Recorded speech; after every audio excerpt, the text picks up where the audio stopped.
Hi అండి. Welcome to Ramya మోక్ష vlogs. ఈరోజు మన వీడియో ఏంటంటే సొరకాయ పాయసం అండి. కద్దుకి కీర్ చేశాను. దాన్ని ఏ కండెన్స్డ్ మిల్క్ వాడకుండా, కోవా లేకుండా చాలా సింపుల్గా ఇంట్లోనే మనం ఉన్న వాటితోనే చేసుకోవచ్చండి. దానికోసం ముందుగా డ్రై ఫ్రూట్స్ అనేవి కట్ చేసుకుంటున్నాను నేను చిన్న చిన్న పీసెస్ కింద. నేనైతే కాజు, బాదం అలానే కిస్మిస్ తీసుకుంటున్నాను. మీకు నచ్చినవి మీరు తీసుకోండి. చిన్న చిన్న ముక్కల కింద కట్ చేస్తే బాగుంటాయండి. లేదు అనుకుంటే మీరు డైరెక్ట్గా కూడా వేసేయచ్చు కాజుని. వీటన్నిటిని చిన్న చిన్న ముక్కల కింద కట్ చేసుకోవాలి. ఇవి కట్ చేసుకున్న తర్వాత లేత సొరకాయ తీసుకోవాలండి. సొరకాయ పచ్చగానే ఉండాలి, లేతది తీసుకోవాలి. ముదిరిందంటే పనికిరాదండి పాయసం కోసం. ఫస్ట్ దీన్ని అయితే పీల్ చేసుకోవాలి.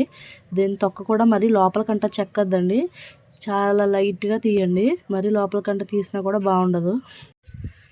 నేను ఇక్కడ ఈ సొరకాయ అయితే 500 గ్రామ్స్ తీసుకున్నానండి. అంటే హాఫ్ కేజీ తీసుకున్నాను. హాఫ్ కేజీ సొరకాయకి మనం లీటర్ పాలు అయితే పడతాయండి. ఫస్ట్ ఇది పీల్ చేసుకున్న తర్వాత మనం దీన్ని కట్ చేసుకోవాలి. సొరకాయ అనేది ఇలా పైన కింద మనం కట్ చేసేసుకున్న తర్వాత దీన్ని మనం తురుముకోవాలండి. ఇప్పుడు అది పెద్ద హోల్స్లో తురుముకుంటే కొంచెం బాగుంటుందండి. మరీ చిన్న హోల్స్లో తురుముకోవద్దు. ఇది తురుముకునేటప్పుడు లోపల సీడ్స్ అయితే రాకూడదు, పైనే చెక్కుకోవాలి. మీకు ఇంత కాయ మొత్తం పట్టుకోవడం ఇబ్బంది అనిపిస్తే కనుక చిన్నగా కట్ చేసుకుని తురుముకోండి. ఇలా అయితే సొరకాయ మొత్తం ఇదే విధంగా తురుముకోవాలి. ఇప్పుడు చూస్తున్నారు కదా, ఇంతవరకు తురుముకున్నానండి నేను. ఈ తర్వాత నుంచి మనం సీడ్స్ అనేవి బయటకు వచ్చేస్తాయి. ఇక్కడ నుంచి తురుముకోకూడదు. మనం ఇది ఏదైతే తురుముకున్నామో ఇప్పుడు దీంతోనే మనం సేమియా చేసుకుంటున్నాము. ఇప్పుడైతే ఇక్కడ నేను సగ్గుబియ్యం నానబెడుతున్నానండి. హాఫ్ కేజీ కాయ తీసుకున్నాను కదా సొరకాయ, దానికి నేను హాఫ్ కప్పు అనేది సగ్గుబియ్యం నానబెట్టుకుంటున్నాను. ఒక హాఫ్ అన్ అవర్ అలా సగ్గుబియ్యం నానబెట్టుకోండి. ఇదైతే పక్కన పెట్టుకుంటున్నాను. ఇప్పుడు గ్యాస్ పైన ఒక గిన్నె అయితే పెట్టుకుంటున్నాను.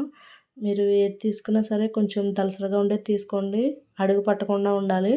సొరకాయ అనేది వేపినప్పుడు త్వరగా మాడుతుందండి, అందుకని కొంచెం దలసరిగా ఉండే గిన్నె అయితే పెట్టుకోవాలి. ఇప్పుడు 2 టేబుల్ స్పూన్ నెయ్యి అయితే వేసుకున్నానండి. ఆ నెయ్యిలోనే మనం కట్ చేసి పెట్టుకున్న డ్రై ఫ్రూట్స్ అన్నీ వేసుకోవాలి. అవి వేగిన తర్వాత తీసి పక్కన పెట్టుకోండి. మళ్ళీ అదే ప్యాన్లో మళ్ళీ 2 టేబుల్ స్పూన్ నెయ్యి అనేది మళ్ళీ వేసుకుంటున్నాను. ఈ పాయసానికి కొంచెం నెయ్యి ఎక్కువనే పడుతుందండి.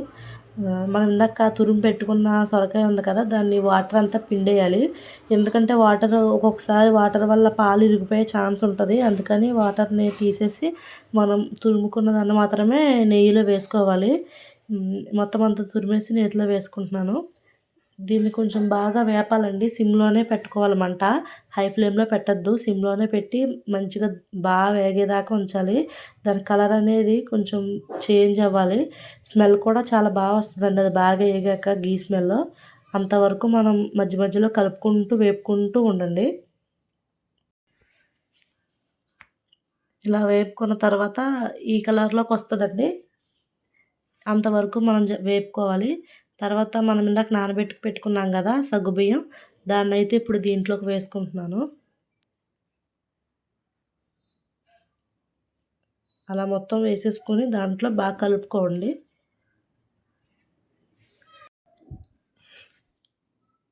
సగ్గుబియ్యం వేసాక కొంచెం అడుగంటుతుందండి, జాగ్రత్తగా కలుపుకోవాలి. దీంట్లోనే ఇక్కడ మీరు వాటర్ వేసి ఒక్క నిమిషం ఉడకబెట్టుకోవచ్చు, లేదు అంటే పాలు కూడా పోసేసుకోవచ్చు అప్పుడే. ఇక్కడైతే నేను 1 లీటర్ పాలు అయితే కాచి పెట్టుకున్నాను. కాచిన పాలే వేసుకోవాలండి, పచ్చిపాలు వేయొద్దు.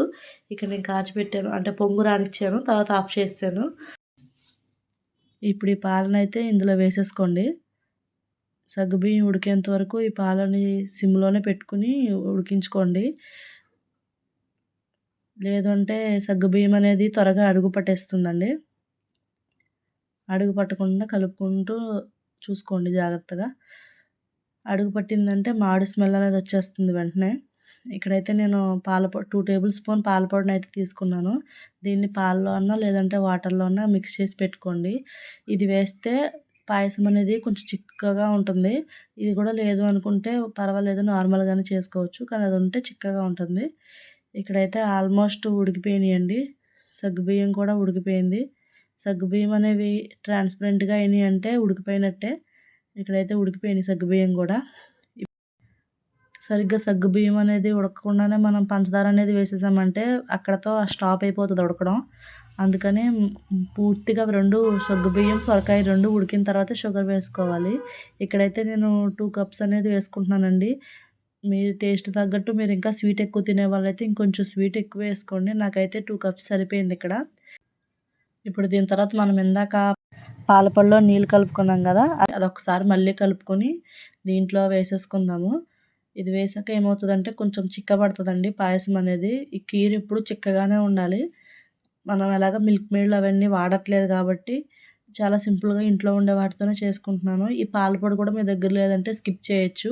అది ఉంటే కొంచెం చిక్కగా ఉంటుందండి. ఇప్పుడైతే డ్రై ఫ్రూట్స్ కూడా ఇందులోనే వేసేసుకోండి. ఒక నిమిషం ఉడికిన తర్వాత యాలకులు కూడా ఇందులోనే వేసుకోవాలి. నేను ఇక్కడ 6 యాలకులను తీసుకున్నానండి. దాన్ని పౌడర్ చేసి వేసుకుంటున్నాను. బాగా కలుపుకోవాలి. మనం కావాలంటే పలచగా తినొచ్చు, లేదంటే చిక్కగా కూడా చేసుకోవచ్చండి. మరీ పలచగా ఉంటే బాగుండదు ఈ కీర్‌కి. ఇలా అయితే దింపేసుకుంటున్నాను నేనిక్కడ. ఇప్పుడైతే దీన్ని ఇలా సర్వ్ చేసుకుందాము. దీన్ని చిక్కగా కావాలంటే ఫ్రిడ్జ్‌లో పెట్టుకుంటే ఇంకా చిక్కగా అవుతదండి. ఈ పాయసం అనేది చల్లగా తిన్నా, వేడిగా తిన్నా కూడా చాలా బాగుంటుందండి. నా వీడియో కనుక మీకు నచ్చితే లైక్ చేయండి, షేర్ చేయండి, కామెంట్ చేయండి, సబ్స్క్రైబ్ చేసుకోండి. బాయ్ అండి.